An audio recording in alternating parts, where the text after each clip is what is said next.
quand tu vas vers l'avant et quand tu vas vers l'arrière, d'accord? Le but, c'est vraiment de débloquer tes hanches, débloquer ton bassin. Si toi aussi, tu veux travailler ton grand écart, alors laisse-moi te montrer quelques exercices que tu peux réaliser à la maison. En premier, tu vas te mettre dans cette position et tu vas chercher à ramener la tête vers les pieds, ok? Si c'est trop difficile pour toi dans cette position, tu peux plier les genoux.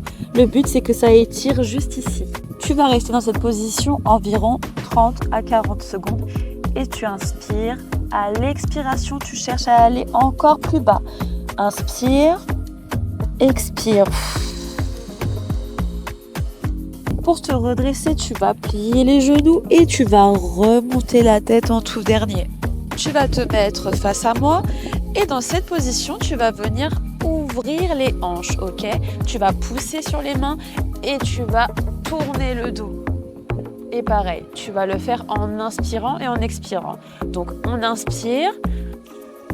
Expiration, tu souffles et tu te tournes vers l'arrière.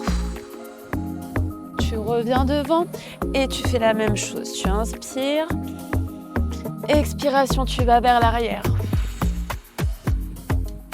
Et ensuite, tu refais le processus, ok? Tu le fais de manière constante. Tu ne t'arrêtes pas et tu n'oublies pas de respirer. Dans cette position, ensuite, tu vas venir tendre les jambes. Tu vas venir inspirer. Expiration. Tu te mets dans cette position. Je vais me tourner pour que tu puisses regarder ce que ça donne.